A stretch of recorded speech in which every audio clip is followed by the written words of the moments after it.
오늘부터 우리는 이제 12권 소선지서의 11번째 책이 되겠습니다.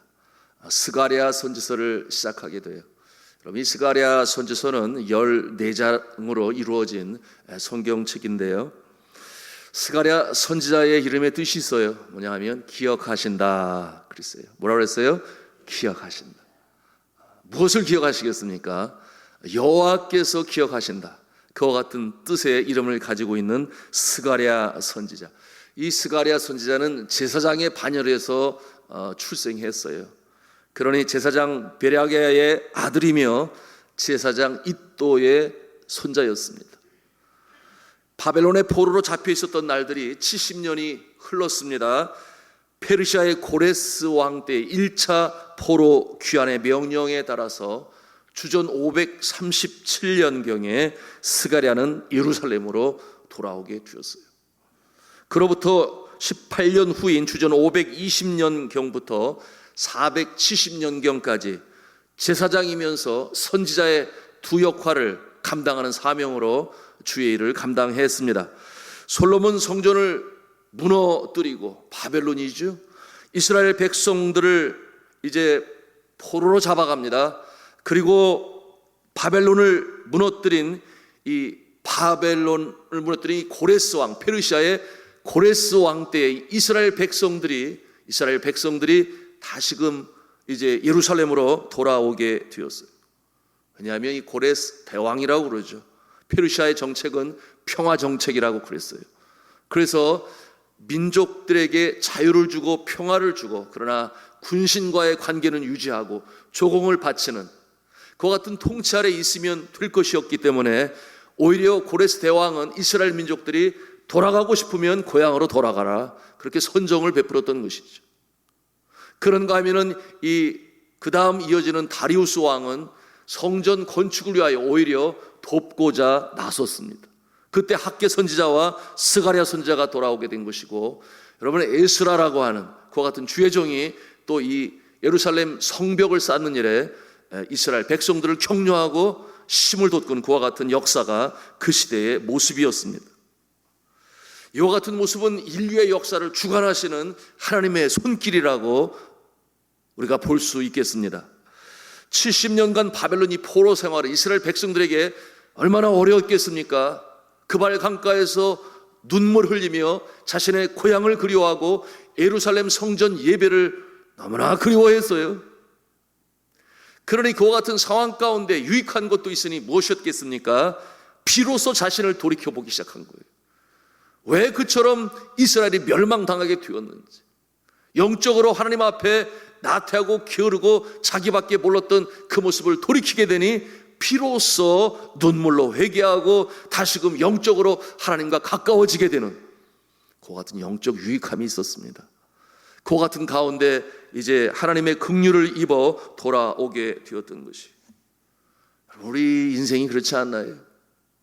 참으로 영적으로 무지할 때 그와 같은 모습이에요.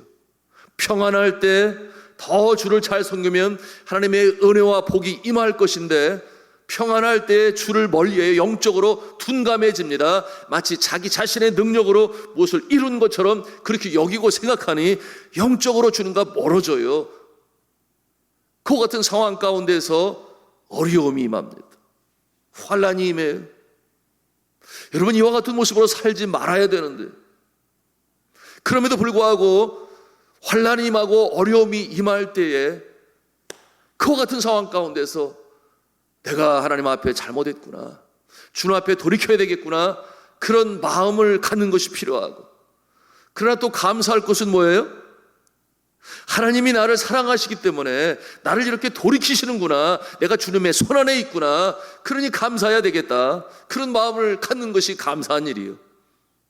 그런가 하면은 내가 그래도 열심히 누구보다 열심히 신앙생활 잘하는데 어떠한 어려움이 오게 된다면 어떠한 생각을 가져야 되겠습니까? 하나님께서 나를 더 크신 그릇으로 세우시기 위하여 이렇게 연단의 가정을 주시는구나, 그러니 또 감사하는 마음 갖는다면, 이와 같은 모습을 통해 우리가 무엇을 압니까?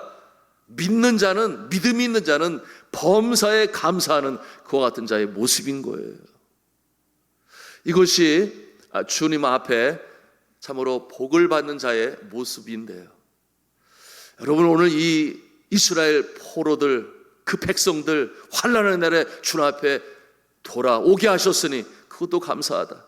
그러나 우리는 평안할 때 더더욱 주님 앞에 가까이 다가가시고 주님을 섬기시고 감사하는 삶으로 살아서 복이 그치지 않은 복된 인생으로 살아가실 수 있기를 주님의 이름으로 축복합니다. 지난 시간에 말씀을 드렸어요. 이스라엘 백성들이 예루살렘으로 돌아왔습니다. 그런데 성전 건축은 뒷전이었습니다. 그와 같은 날들이 몇 년이 흘렀다 그랬어요? 16년의 세월이 흐르는 가운데 그저 자신들 먹고 사는 일에 급급했습니다. 그런데 하나님께서 영적으로 그 센터인 하나님과의 만남의 장소여 신앙적으로 죄를 지었을 때 회개하는 이 성전을 세우지 않고 자기 일에 열심히 했을 때 하나님이 복을 주셨나요? 복을 주시지 아니했죠. 그래서 여러 재앙이 임하였다 그랬어요. 우박의 재앙이 나왔습니다. 그런가 하면은 깐부기 재앙, 가뭄의 재앙. 그러니 그 감람나무, 무화과나무, 포도나무에 열매가 없고 그리고 곡식 창고에 곡식이 남았느냐 이렇게 물어볼 정도로 저들의 삶이 핍절했습니다. 그때에 학개 선지자가 바로 이들에게 와서 저들을 책망하지 않아요? 그리고 성전 건축에 대해서 필요성을 얘기하고 저들을 격려합니다. 이와 같은 상황 가운데서 비로소 저들이 돌이키는 거예요. 그렇다, 성전을 먼저 세워야 되겠다.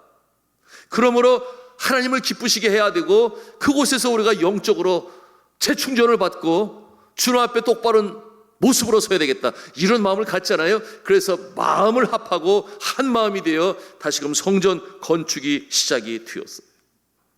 자, 이와 같은 성전 건축이 시작되어지고 나서 정확히 5개월이 지났을 때 어느 날 밤 하나님께서 이 스가랴 선지자에게 말씀으로 임하셨는데 그 모습이 환상으로 임하였다, 그렇게 말씀하고 있어요.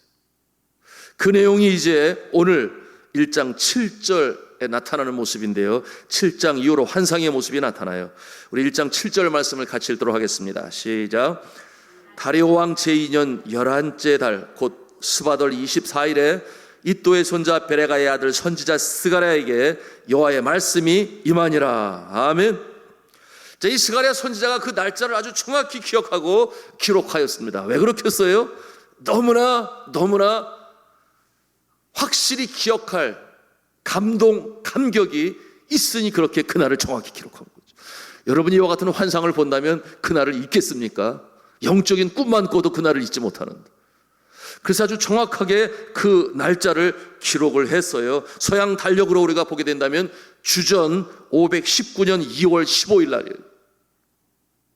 이 정확한 날, 그날 밤에 하나님께서 보여주시는 첫 환상을 이제 스가랴가 보게 된 것입니다. 8절에 그 모습을 보여주고 있는데 우리 8절 말씀을 또 같이 읽습니다. 시작. 내가 밤에 보니 한 사람이 붉은 말을 타고 골짜기 속 화석류 나무 사이에 섰고 그 뒤에는 붉은 말과 자줏빛 말과 백마가 있기로. 여러분, 꼭 요한계시록을 대하는 것 같죠? 무슨 색깔들이 나오고 말들이 나오고 이런 환상이 나오고, 그런데 참 이해하기가 쉽지 않습니다. 그렇지 않아요? 하나님께서 주의 종들에게 말씀으로 임할 때에 말씀으로 임하기도 하시고 환상으로 계시를 하시기도 하시고, 그런가 하면 꿈으로도 보여주시는 그 모습이 계시의 방편입니다. 오늘 살아가는 우리 성도들에게 하나님께서 주시는 가장 확실한 계시는 무엇일까요? 기록되어진 하나님의 말씀입니다. 그렇다고 해서 꿈이나 환상은 없는가? 왜 없겠어요? 그것도 보여주세요. 그런데 정말 주의해야 할 것은 이게 정말 하나님이 주시는 환상인지, 이게 정말 하나님이 주시는 꿈인지, 그것을 분별하지 못할 때가 너무나 많지요. 어떻게 우리가 분별할 수 있겠습니까? 하나님의 말씀에 근거하여, 하나님의 말씀이 잣대가 되어 거기에 근거하여 그 꿈도 그 환상도 일치해야 되고 그것으로 해석할 수 있어야 합니다. 무슨 말씀이에요? 하나님의 말씀이 잣대가 되어야 된다. 그것을 놓치면 엉뚱해지는 거예요. 엉뚱해져요. 전혀 환상 같지도 않은 환상일 수도 있겠죠. 그러나 하나님이 주신 환상이 아님에도 불구하고 때로는 환상이 사탄 마귀에게 올 수도 있어요. 정말 주의해야 될 부분인데요. 자, 이와 같은 환상 중에 4마리의 말을 이제 스가랴가 보는 것입니다. 자, 이 스가랴가 보는 4말 역할이 뭐였습니까? 여기 보니 붉은 말을 타고 있었던 천사가 또 보여지는데, 이 말들의 역할은 세상을 보고 와서 보고하는 그와 같은 사명이 주어졌어요. 11절 말씀 같이 읽도록 하겠습니다. 시작. 그들이 화석류 나무 사이에 선 여호와의 천사에게 말하되 우리가 땅에 두루 다녀 보니 온 땅이 평안하고 조용하더이다 하더라. 이 말씀 우리가 처음 대할 때 언뜻 느끼는 느낌은 평안하구나, 평화롭구나, 조용하구나, 그러니 좋으네, 이런 생각을 가질 수가 있겠습니다. 그러나 실상 이 상태는 어떠한 모습인가 하면 이스라엘 주변 나라가 이제는 북왕국 이스라엘을 공격하고 그리고 남왕국 유다도 공격하고 포로로 잡아가게 되니 예루살렘 그 안이 평안하고 조용하다, 텅 빈 그 모습을 이렇게 표현하고 있는 것이, 사람들의 왕래가 없어요.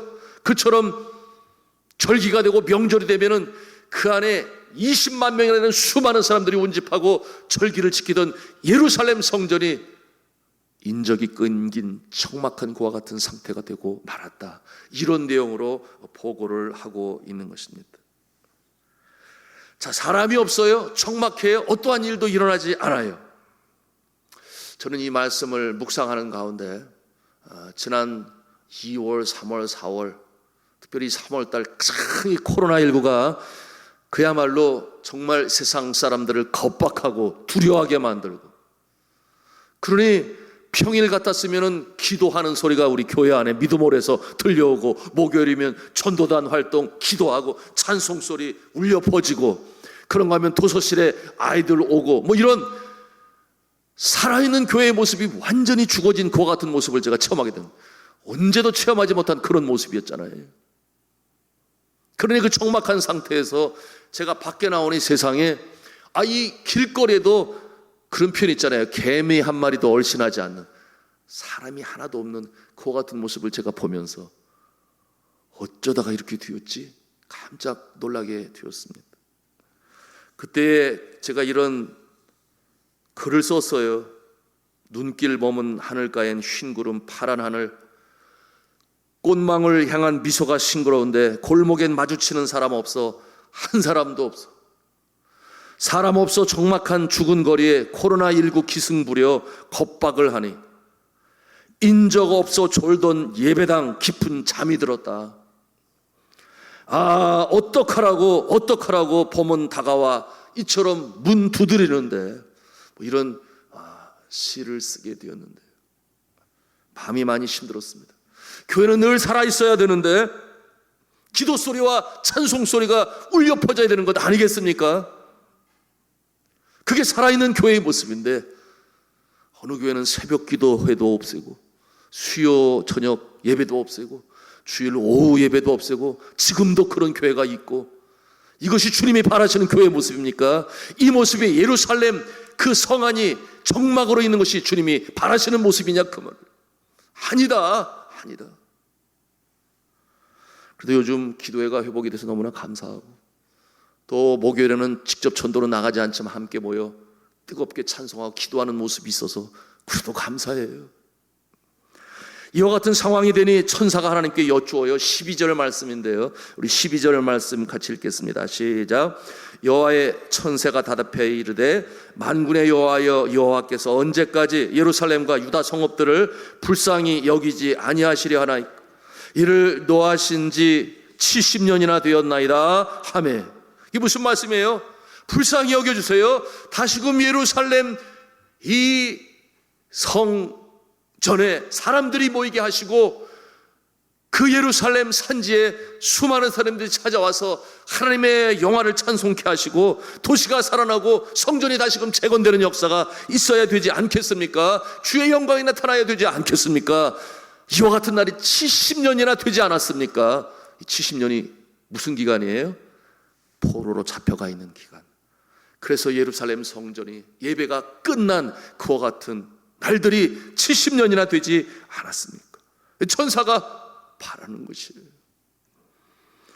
저도 기도하고 여러분도 기도하지 않습니까? 하나님이 코로나가 언제나 끝이 나는 것입니까? 벌써 2020년도 전반기가 다 지나가고 있는데 언제까지 이대로 두시렵니까? 교회가 이와 같은 상황 가운데 있으면 아니 되지 않겠습니까? 주의 영광이 드러나고, 그리고 믿지 않은 자들에게 복음으로 증거하고, 이 사회의 평적인 모습을 바라보며 치유할 수 있는 죄 몸된 교회가 되어야 되는데 언제까지 하나님 참으십니까? 언제까지 이 상태를 유지하십니까? 개중의 성도들은 실직을 당하고, 사업장은 너무나 힘들고 어렵고, 그런가 하면 어르신들은 집 밖에 나가기가 힘들어. 여러분, 지금 프랑스에서는 어떤 일이 벌어지고 있는 줄 아십니까?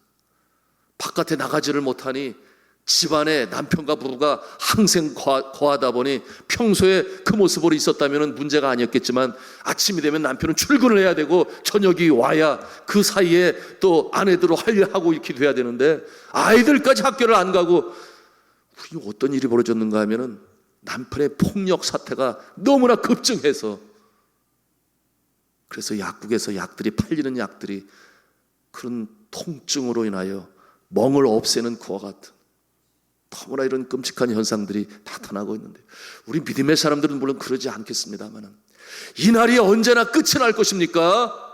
이렇게 우리가 주님 앞에 간구하지 않아요? 지금도 기도하고 있어요. 이와 같은 내용으로 오늘 말씀을 우리가 적용할 수 있는 것입니다.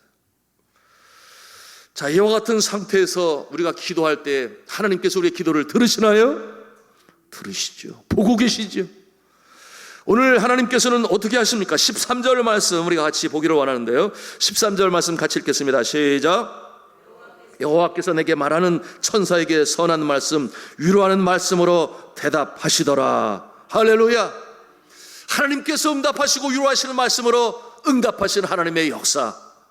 뭐라고 말씀하십니까? 15절의 말씀에 보니 주변 나라들의 압제를 이제 끝내겠다, 그렇게 말씀하세요. 또한 18절 이하 21절까지 보니 그것이 같은 내용이에요. 4개의 뿔의 환상을 보는데 그 뿔들은 어떤 모습입니까? 주변 국가들의 모습이에요. 이스라엘 나라를 침략하고 압제하였던 그와 같은 모습. 하나님께서 그 뿔들을 어떻게 하시겠다는 것입니까? 대장장이를 부르시겠다. 대장장이를 통하여 그 뿔들을 떨어뜨리시겠다. 그렇게 또한 환상으로 보여주시는 것입니다.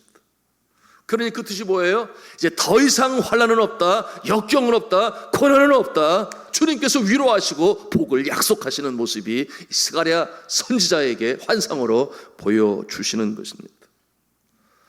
이제 남은 일은 하나님의 응답의 역사요, 복의 역사요, 다시금 이스라엘 백성들을 세우시는 역사가 준비되어 있다. 그와 같은 내용으로 말씀하시는 거죠. 우리 16절 17절 말씀 같이 읽도록 하겠습니다. 시작. 그러므로 여호와가 이처럼 말하노라. 내가 불쌍히 여김으로 예루살렘에 돌아왔은즉 내 집이 그 가운데 건축되리니 예루살렘 위에 먹줄이 쳐지리라. 만군의 여호와의 말이니라. 그가 다시 외쳐 이르기를 만군의 여호와의 말씀에 나의 성읍들이 넘치도록 다시 풍부할 것이라.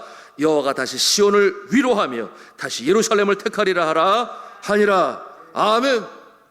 회복의 역사, 번영의 역사가 다시금 시작될 것을 이렇게 환상으로 보여주십니다. 그런데 이게 언제 보여주는 환상이라고 그랬어요? 저들이 이제 다시금 심길전하고 한 마음이 되어, 그래 내일에 너무나 분주했어, 바빴어, 주의 여호와의 전을 짓는 일을 우리가 16년 동안이나 등한시 여기고 다시금 주의 성전을 먼저 세워야 돼. 그와 같은 마음을 가지고 회개하고 돌이켜서 주의 종이 책망할 때 마음을 돌이켜 성전을 짓기 시작한 5개월이 되었을 때 이와 같은 환상으로 응답하시는 하나님. 우리가 이 말씀을 통해서 어떠한 영적 교훈을 받습니까? 여러분, 이 코로나로 인하여 어려운 때, 때로는 이와 같은 일로 인하여 실직을 당하고 힘들어할 때, 사업이 기웁니다. 가정에서 또는 개인적으로도 마찬가지예요. 우리 자녀들 가운데 어떻게 해야 되겠습니까? 오늘 말씀을 통해서 우리가 적용하는 그 부분이 뭐예요? 그것은 뭐냐면 주님 앞에 돌아오는 것입니다. 완전하게 진실한 모습으로. 하나님께서는 그것을 기다리고 계신 것 아니겠어요? 오늘 1장 3절에 분명히 말씀하고 있어요. 우리 1장 3절 말씀 같이 읽겠습니다. 시작. 그러므로 너는 그들에게 말할 만군의 여호와께서 이처럼 이르시되 너희는 내게로 돌아오라 만군의 여호와의 말이니라. 그리하면 내가 너에게로 돌아가리라 만군의 여호와의 말이니라. 아멘. 성도 여러분, 우리의 삶의 모든 문제들이 영적인 면에서 시작이 되어지니 영적인 면에서 풀어지는 줄로 믿으시길 바랍니다. 이것이 영적 존재로 만들어진 우리 인생의 모습인 거예요. 우리의 심령에 우리의 속사람이 새로워지지 아니하면 하나님께서 우리의 문제들, 얽히고 설킨 문제들 풀어주지 아니하세요. 우리가 얼마나 더 진실하게 주님 앞에 돌아서고 회개하고 다시금 돌이켜야 하겠습니까? 이 한국교회가 얼마나 더 주님 앞에 더 진정으로 회개하고 돌이켜야 하겠습니까? 이 땅의 주의 종들이 얼마나 더 주님 앞에 진실하게 정말 이색의 자랑, 육신의 정욕, 안목의 정욕에서 돌이켜서 베옷을 입고 죄를 뿌려가며 주님 앞에 눈물로 회개해야 이 코로나가 멈추겠습니까? 저는 이 말씀을 묵상하면서 그 모습을 떠올리게 되었어요. 그래서 정말 주님께서 긍휼히 여기시고, 그래 이제 내가 내 마음을 알았다, 이와 같은 모습을 보시고 긍휼과 위로가 다시금 시작이 되어야 됩니다. 성전 건축으로 다시금 실행으로 행함으로 주님 앞에 나왔던 이 모습을 우리가 기억하면서 주님 앞에 돌이키시기를 바랍니다. 그러므로 주님 안에 해결의 역사를 보시기 바랍니다. 이 한국교회가 제대로 정말 쭉정이가 아니라 알곡이 되어 세상 사람들이 감히 범접할 수 없는 거룩이 경건이 되고 능력이 되어서 세상이 무너져도 도덕이 무너져도 교회는 그렇지 않아. 우리 믿음의 사람들을 보면서 하늘에 계시는 아버지를 두려워할 줄 아는 그 같은 역사가 나타나야 되는데요. 오늘 이 스가랴 선지서를 통해서 우리 마음에 깨달음이 있고 적용하심으로 다시금 주님의 위로하심과 해결하심과 세우시는 역사를 체험하시는 저 여러분 다 되실 수 있기를 주님의 이름으로 축원합니다.